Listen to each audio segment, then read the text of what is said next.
long time, that's when the online reporting comes in. On your magnet, Mark referred to the online reporting option, and it is in the flow chart. It explains what stuff you cannot report online. If you find a gun, if you find prescription medications, I believe like hit and runs, you can't report those things online. It is in the flow chart, and if you go to the Portland Police Bureau website, it's like big fat red text and font, and it's got like all these giant bullets. I mean, it's like 30-point font. You can't really not read it. It's like super easy to read on a white background. It's very clear about what you can and cannot report online. But it can save you a lot of time. A lot of the stuff that you're going to see in the parks is going to go to the rangers, but if you see stuff that goes outside of the parks, you may also want to file a police report. And so if it goes outside of the parks, the rangers will then have to call the police, and the police can respond because they're going to work together about what happened here. But if that person exits the park, the rangers can't do anything anymore, so now you got to contact the police. So knowing that you might have to contact more than one person to get a situation resolved is really, really important. So when you call 911 and non-emergency, we're going to go over the information that you're going to want to give. So Mark touched on making sure that the information, especially suspicious activity, that's a lot of the stuff you're going to report in and around the parks, is suspicious activity. Activity is the behavior that the person is exhibiting and the acts that they are committing. It is not what they look like. It is not their living situation. If you guys have never heard of the Anderson Agreement, it's a lot of information, and I really, really encourage you guys to go and read it. Housing is a protected status. It's the same as ethnicity, race, gender, age, all of that stuff. It falls under that same category. You are not a criminal solely based on the fact that you are experiencing houselessness in any situation, the same as if you are a female or a male or any other identified gender or race or any of that kind of stuff. So what your goal here at the end of the night is to know that you're identifying the behavior when you're reporting anything. Anything to anybody is the behavior. Identifying is it criminal, is it a violation, or is it anything that I can do at all? And maybe it's just having a conversation with that person if you feel comfortable enough to go up to them. Sometimes if you see somebody that you're uncomfortable with, Mark wants to do the kill them with kindness. So you're going to say, hey, I haven't seen you around the park before. Are you frequent here? I've never noticed. Oh, do you live around the neighborhood? Oh, we have a park watch here. Would you be interested in joining? If that's kind of if you're comfortable doing that kind of stuff. Otherwise, just making simple eye contact is good enough for a lot of people. People who are doing things that they shouldn't be doing don't like to be observed. They don't like to be noticed. So they're going to try to hold back and not be addressed. And if you feel uncomfortable addressing people, don't do it. Don't go outside of your wheelhouse. But also, part of the Park Watch and all of our Neighborhood Watch programs is non-confrontational. It doesn't mean you can't talk to people. It means that you're not going to address them in an aggressive way and say, get the hell out of my park, I don't want you here. You're going to talk to them like a normal human being and address normal things, and you're going to ask them how they're doing. Are you a frequenter here? If you think that they're talking to themselves or swinging around some kind of a weapon, maybe don't talk to them. And just so you know, I had a question. Nunchucks are a weapon, you guys. Okay, if somebody's standing on the corner swinging around nunchucks, that's a 911 or non-emergency call. I had somebody ask me that the other day. That is a weapon. So if you're not sure what the weapon is, if they're swinging something around, potentially talking to themselves or yelling at people as they go by, stepping in front of them, that is aggressive behavior. And then you can call 911 or non-emergency, depending on how you feel about what that behavior is exhibiting at the time. Is it an immediate threat to somebody? Or is it that person's not really harming anyone, but they are swinging something around? I can't tell if it's a knife. Never lie, never exaggerate when you call 911 or non-emergency. Especially when the police show up and they know it was obvious that you're lying. You're not going to get a happy officer, which might then result in pretty poor customer service after that point. So when you are calling, if you guys go to page 13, it talks about identifying and reporting. So when you call BOAC, so Bureau of Emergency Communications, I use a lot of acronyms. If you don't know what they mean or if you forget, feel free to ask me. Most of it's in the packet as well for later reference. They are going to ask you the 7 W's. So it's who, what, when, where, why. And then the big 2 are weapons and warnings. Weapons and warnings are not just for police. Emergency personnel, rangers, all these different people are going to be responding to those calls. If they have weapons, if they are doing something that is potentially dangerous, it might not be something that your ranger can handle. It might be something that is potentially dangerous and requires police presence. So you can inform your ranger, let them know, hey, they've got a weapon as well, and then they can either call the officer or you can call the police and say there's somebody in the park who has a weapon and they're doing these things. And if you guys forget everything that I teach you about reporting and all of this information, it's all in your packets, and the call takers are really, really, really well trained. They're going to ask you all these questions anyways. You having this kind of in mind already just helps you so you're prepared. If you have any kind of writing material on you and you're calling non-emergency too, I encourage you guys to write stuff down as you're sitting on hold, because you think you'll remember it and then they start asking you questions and your brain just goes, then you're not going to remember anything, because now you're having, if they ask you a question you weren't prepared for, now you got to think about that question, and then you could lose key and important details. So the questions that they're going to ask you when identifying a suspect, this is where those other things come in handy, okay? You're not calling and reporting suspicious behavior because of the way the person looks, but it is good to be able to identify somebody, okay? So you're going to be looking at the head-to-toe reporting. BOEC is going to ask you head-to-toe reporting. What color hair do they have? How tall were they? Were they male? Were they female? Can you identify key identifiers? If they have tattoos? Did they have any of that kind of stuff? The best way to identify somebody is things that they cannot change or are unlikely to change in a very fast situation. So if you just saw somebody mug somebody in the park and they're running off, you're calling 911. You want to be able to do that head-to-toe real quick. So I don't know your name, sorry, but if everybody could stay looking at me. There's a gentleman on the table over there. Can anybody tell me what color jacket he's wearing? In the very far right corner, he's the furthest in the front. So, yeah, so he's wearing a red jacket, and it is quite a bright red jacket. That's part of that observation piece. When you're going out and you're seeing things, making eye contact with people, you're more likely to remember what they look like.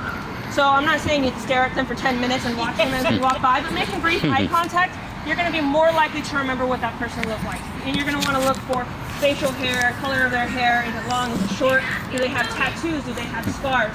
And then one key thing, and it's good for also for your children, if you have any children, grandchildren, nieces, nephews, or you're a babysitter, if you're taking a child out, can you imagine what is one thing that somebody's probably not going to change about themselves when they're running away from the police? Shoes. A lot of the time they're not going to take the time to take off their shoes and change their flip-flops or do whatever they're doing. They're going to leave their shoes on, pull on a jacket, pull on sweats, pull off sweats, put on a hat, drop their backpack, pick up a backpack, grab a bike, that kind of stuff. So they're not going to stop and change their shoes. Same goes with children. They're not going to know what size shoe that child that they've been waiting around the park is for. They're going to do it at a time of opportunity. So if you know what shoes your child is wearing, if you know what shoes the suspect is wearing, that can be something that gives the difference between probable cause and reasonable suspicion. We're going to touch on the key terminology with that a little bit later, and that helps the officers so they can do their job. It's a huge difference, and it makes a difference in making an arrest versus saying, I'm sorry, have a nice day. And also with your guys' frustration level. So the next thing that we're going to touch on is reporting vehicles. So symbols is a quick acronym that you guys can try to utilize, and it's symbols with a C, not an S. And that's what BOEC uses for reporting. And it's color, year, make, body style, other marks and damages, broken windows, thrown out tail lights, different types, like those kinds of things, slashed items on it, whatever. And then license and state. So the key and important information, even if you get a single letter or number on that license, even if you don't know what state it was, but you saw the color of it, a lot of the call takers are trained and they do it so much that they know what those states look like, they know what those colors are. Any information that you can potentially give, if the call taker doesn't know it, they're going to take those notes, the officer might know it. Somebody might know what that information means, and it can mean something to anybody. So any key detail is really important. And then the efficiency of how you're utilizing their time is also dependent on how much information you can give them, and that's again the probable cause versus reasonable suspicion type of thing. So one example of that, I always give this example at all my trainings because it's so perfect on it. I was driving the Ilani Casino. You guys know that was built in Vancouver, so I live up north. I actually commute into work every day. And in that was happening, there was a woman at the casino. She shot her boyfriend with a shotgun that was in the back of their truck, took their dog, broke into a car, and drove off. Okay, so all they had on that vehicle was that it was a Mazda with a white female, late 20s, early 30s, and she had a dog. And she was heading northbound just off the Ilani Casino. Well, I went home early that day from work, and I was driving up north, and right about maybe 2 minutes after that happened, I'm passing the Ilani Casino in my blue Mazda. And I'm driving home. And I see one pacer car on my left as an officer, and I'm in the center lane, my cruise control on, and I was at 60, so I was not speeding at all. And I know what a pace is like, so he's pacing me in the fast lane, doesn't drive by, drops back, then they're pacing me on my right side, then I notice there's two officers pacing on both sides, and then an officer's car behind me, and all the lights go on. So I pull over, and I got them yelling at me to get my hands out the window, stick my hands where you can see them, not to move them outside of the window. They're coming up, and they're asking me to unlock the doors with which hand, and I'm doing that. And they asked me to pop the trunk because they're looking for the dog, which I left home early that day to bring my dog to the vet. So I could have brought him to work, thank goodness I didn't, because I would have been totally toast. And I complied, and of course, I like to carry my own protection. I have like a knife with me, I have pepper spray, so they're asking, do you have any weapons in the car or on your person? Yeah, I do, and I'm just sitting there with my hands up there, so I'm doing everything they asked. Well, I had 5 officers that were there, and I did not shoot my boyfriend and take the dog and steal a vehicle. They didn't have a partial plate. The owner of the vehicle didn't know what their license plate number was. And so in that short period of time, they didn't have enough information. All they had is a white female and a blue Mazda heading northbound. And they had not utilized their time to the best of their ability because they pulled me over. And if they would have had any partial plate, mine's a Washington plate, she could have been an Oregon plate. That would have made all the difference in the world, and they wouldn't have even taken a second look at me, and they would have kept going. I had tinted windows too, so I guess that's my fault, so you couldn't tell if I had a dog in the car. But that's just an example of utilizing their time efficiently, and the more information you can give, the better. And if you ever forget something or remember something later on, you can always call non-emergency and add to that report number. So there's report numbers and incident numbers, and it's really important to remember. Every time you call and you report something, there's not always a police report filed. So that's important to remember. The officers have the discretion to file or not file a police report. They could just put in the information in the CAD in that incident report. The incident report is not through Portland Police Bureau. To receive that incident report, you have to call the Bureau of Emergency Communications and have that incident report. If you ever call in, ask them at the end of that call, what is the incident report number? And if you talk to an officer, ask the officer if you filed a police report. Another key thing is, if you want to be contacted by an officer, say it's a small matter and you know you might not get contacted, but you want to be contacted, ask to be contacted by an officer. They have a little box they check that says, please follow up with this person. If you don't want to be contacted by an officer because you're afraid people are going to retaliate to you, you don't want them showing up at your door, make sure and tell those call takers that, okay? And if you, excuse me, my mouth's getting a little dry, I'm talking so fast. Okay, so, and then the other key thing is if your officer calls and that, make sure you guys are cordial to them. Make sure you're let them know that you appreciate, because a lot of the time they don't have the time to make those calls. A lot of people get really angry. They said, hey, I called about this incident that happened. There was a suspicious person, and then I realized I had more information on them, and I called the police bureau to get the police report, and there was no police report. Well, it's because it was a suspicious person report, and they probably didn't file a police report on it because there was no follow-up and nothing they could do about it. But there is an incident report number. Every time you call the Bureau of Emergency Communications, they have an incident report number. Make sure to ask for that number when you're done with the call on there. If you do have some interactions with your police officers, so on the front of your guys' packet, there was this nice little folded piece, and it is for independent police review. A lot of people contact independent police review, and it opens up all the way, guys. And they contact them when they want to complain about an officer. They're not just used for complaints. The front of the thing says complaints and commendations. So they have a lot of different services. They have mediation services, they have complaint services, and they have commendations. Commendations is kudos, good job. When you have a good interaction with an officer, everybody is really quick to tell an officer when they're doing something wrong. But they also do good things. And it might not just be that one time. Maybe you have the officer, that district officer who's coming through and doing stuff all the time, and he's always getting back to you guys. He's always checking on you guys, stopping and saying hi. You guys can send in that good information too. They do have a phone number on there, and they do have an office that you can go into in City Hall. Yeah. So in City Hall. So you can go, I think you have to get checked because they got security going in. But there's a lot of different ways and resources to contact them, and they have a lot of information that they give, and they have a whole process. And if you ever feel like there's something that you want to talk about, or you're not sure if you really need to file a complaint against them or how the commendations work, you can just give them a call. They're really great, and they've got a really good process. And I encourage you guys to use them because they also have a great tracking information that you can utilize, and you can even go in and see what kind of stuff is getting reported about your officers, good and bad, and it makes a big difference to the officers as well. One of the things you can also do if you have a good or bad experience and you lost this information, you can't remember about IPR, you guys are always welcome to call your precinct and talk to a supervisor there, or talk to your district officers. If you want to know about what their patrol is that's going on, you guys can call there, call your precinct, and you guys are East Precinct.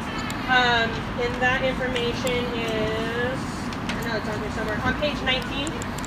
And you can ask them, hey, I haven't seen any officers in my district. Is there an assigned district officer? If there isn't an assigned district officer, is there any way we can get one? Well, we might not be able to because there's not enough reports of things happening in your area. Okay, well this is actually happening in our area. I want to let you guys know. They're going to tell you to go online and make the reports. It's never too late to file a report. It might not get anything done about it if you file it too late, but if you don't file the report, then you're guaranteed that nothing is going to happen. Okay? So I encourage you guys to work with your officers, talk to your district officers. Have you guys ever heard of NERT, NRT, Neighborhood Response Team? They work on chronic issues in your guys' neighborhood. You guys just got 2 new NERT officers as well, so it went from 4 to 6 officers. and they're really great. They work with district officers and with supervising officers, and they work on chronic issues, those drug houses and stuff like that. That's really what they work on. They work on some of the missions that are going on in the parks. They work with POT and with the parking enforcement a lot in dealing with those chronic issues at parks and homes and all those different things.